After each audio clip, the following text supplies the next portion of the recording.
पश्चिम बंगाल की राजनीति में इस वक्त सनसनी मची हुई है। टीएमसी के राष्ट्रीय महासचिव और सांसद अभिषेक बनर्जी पर प्रशासन का बड़ा और कड़ा शिकंजा कसा है। दक्षिण 24 परगना जिले के आमतला स्थित उनके आलीशान 5 मंजिला कार्यालय को 3 जेसीबी मशीनों की मदद से जमींदोज कर दिया गया।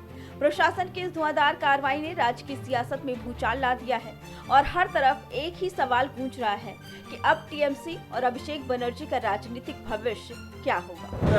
एमएलए जा रहे हैं, एमपी जा रहे हैं, आपके ऊपर ही मतलब दोषी ठहरा रहा है आपको कि आपकी वजह से हमने रेबल ग्रुप ज्वाइन किया। स्क्रिप्ट है ना, वही बोलोगे तभी तो पुलिस से बचे रहोगे। अगर आप अभिषेक बनर्जी को 4 गाली नहीं दोगे तो पुलिस आपको नहीं छोड़ेगा। अगर आप गाली दोगे तभी आप बचे रहोगे। जो 4 तारीख के बाद जा रहे हैं, 4 तारीख के पहले चला जाता, मैं तो पहले भी था भाई। 24 में पार्टी जीत के आया, 29 आसन पार्टी जीता, तो अगर हार का जिम्मेदारी अभिषेक बनर्जी का है, 24 में जीत का जिम्मेदारी भी अभिषेक बनर्जी का है, मानोगे? और अगर किसी को मेरे से दिक्कत है, मैं तो चुनौती देता हूं भाई। 60 एमएलए गए हैं, कुछ लोग गए, 20 एमपी गए, मैं आपको चुनौती देता हूं, आप लौट के आओ ममता बनर्जी के पास। 24 घंटे के अंदर मैं अपना इस्तीफा दे दूंगा। ओपन चैलेंज दे रहा हूं, आप लौट के आओ, 24 घंटे के अंदर मैं अपना इस्तीफा दे देता हूं। 24 घंटा, चलो 24 घंटा छोड़ दो, 1 घंटा मिलेगा और कम करता हूं। आप आओ, आप यही कह रहे हो ना अभिषेक बनर्जी छोड़ देगा? आप यही कह रहे हो अभिषेक बनर्जी छोड़ देगा? हम सब आ जाएंगे, आप आ जाओ, 3 बजे आ जाओ, मैं 4 बजे छोड़ देता हूँ। तो कॉमन टार्गेट আপনার নাম।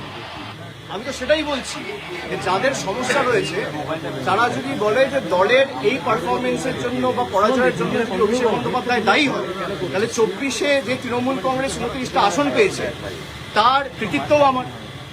যদি ডিসক্রেডিট আমার হয়, হারে, তাহলে জেতার সময় ক্রেডিটও আমার।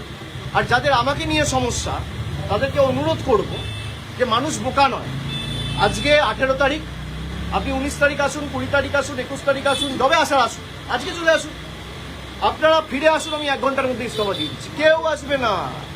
ডিল হচ্ছে ওদিকে যাও, অভিষেক ব্যানার্জিকে গালাগালি দাও, তোমাকে বেঁচে থাক, তোমাকে বাঁচিয়ে রাখবো, ইডিও ধরবে না, সিবিআইও ধরবে না।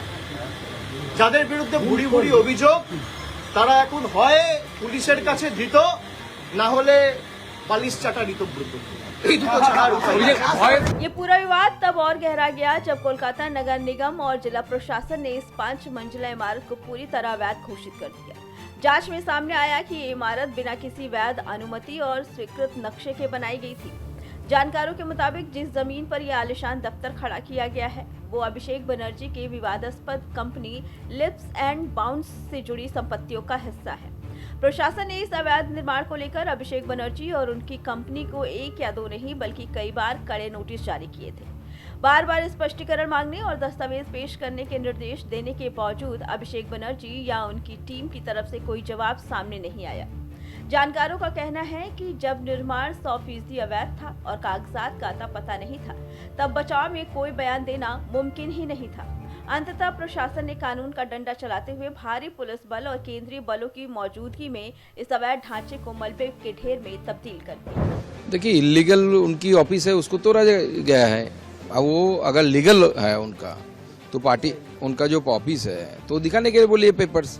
दूसरा जो चैलेंज की बात कर रहे हैं कि उनके चैलेंज पे कौन विश्वास करेगा, क्योंकि 2019 में वो बोले थे कि अगर अर्जुन सिंह जीत जाएगा तो मैं हाथ का पंजा काट दूंगा।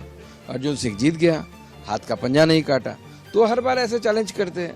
अब उसके बाद में उन्होंने बोला था कि अगर मेरे खिलाफ करप्शन के केसेस आ गए या प्रूफ हो जाए तो मैं फांसी ले लूंगा।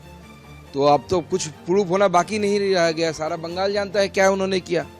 तो 200 पार की विषय भी आया था। तो ऐसे बहुत सारी बार वो बात कर चुके हैं। बीजेपी का इंटरेस्ट नहीं है कि तृणमूल के अंदर क्या हो। खुद ही तृणमूल पार्टी आपस में बट रही है, उनको बटने दीजिए। जो लड़के आपस में लड़के जो जीतेगा उनको हम फिर से हराएंगे। लेकिन वो बोले ईडी सीबीआई की एजेंसियों का दबाव में ये सब किया करवाया जा रहा है और वो चैलेंज करे कि वापस आ जाए, मैं इस्तीफा दे दूंगा पार्टी। नहीं, वही तो पुरानी आदत है ना, चैलेंज करने की आदत है। अभी गई नहीं सरकार, जो उनकी चली गई है, पार्टी हार गई है, अभी भी दिमाग में बैठा नहीं, वो पुराने समय में पड़े हुए गजनी बन गए हैं। लेकिन वो बोले कि जिस तरह से पार्टी ऑफिस तोड़ा जाएगा इसका बदला लिया जाएगा, 31 में फिर हम ही लोग आएंगे, फिर हम लोग दिखाएंगे, उसी कानून के तहत हम लोग भी पार्टी ऑफिस तोड़ेंगे। एक भी बीजेपी पार्टी की पार्टी ऑफिस नहीं रहेगा बंगाल में। देखिए, बीजेपी की पार्टी ऑफिस लीगल पद्धति से तैयार होती है, लीगल प्रोसीड्योर से तैयार होती है, जमीन अपनी है और उसके साथ साथ प्लान, बाकायदा प्लान बना के, तृणमूल के समय भी बहुत सारी पार्टी ऑफिस हमने म्यूनिसिपैलिटी का प्लान बनाकर प्लान के हिसाब से बनाया है। कोई भी व्यक्ति कानून के ऊपर नहीं हो सकता। अभिषेक बनर्जी भी अगर अपना घर भी बनाएंगे तो उनको कानून के हिसाब से बनाना पड़ेगा। मेरा घर अगर कानून के बाहर जाके, दायरे में बाहर जाके होगा। ये मामला सिर्फ एक दफ्तर के टूटने तक सीमित नहीं है, बल्कि आने वाले दिनों में टीएमसी के लिए मुश्किलें और बढ़ने वाली हैं। कोलकाता नगर निगम के रिकॉर्ड्स के मुताबिक अभिषेक बनर्जी, उनके परिवार के सदस्यों और उनकी कंपनी लिप्स एंड बाउंड्स से जुड़ी कुल 17 संदिग्ध संपत्तियों को रडार पर लिया गया है। इनमें हरीश मुखर्जी रोड स्थित उनका घर शांति निकेतन भी शामिल है, जिन पर अवैध निर्माण और संदिग्ध लेन देन के आरोप हैं। वरिष्ठ पत्रकारों और विश्लेषकों का मानना है कि ये कार्रवाई पश्चिम बंगाल में बदलते सियासी समीकरणों की तस्दीक करती है। एक तरफ जहां बारुईपुर एनकाउंटर और कानून व्यवस्था के मुद्दों पर टीएमसी नेताओं के दोहरे रवैये पर तीखे सवाल उठ रहे हैं, तो वहीं दूसरी तरफ अवैध संपत्तियों पर हो रही ताबड़तोड़ एक्शन ने साफ कर दिया कि अब सत्ता के बूते पर गैर कानूनी साम्राज्य खड़ा करने वालों की खैर नहीं। अब देखना ये होगा कि इस चौतरफा घेराव के बाद अभिषेक बनर्जी क्या रुख अपनाते हैं और टीएमसी इस सियासी झटके से कैसे पार पाती है। फिलहाल इस खबर पे आपका क्या कहना है, कमेंट करके जरूर बताइए। Bureau report, prime TV.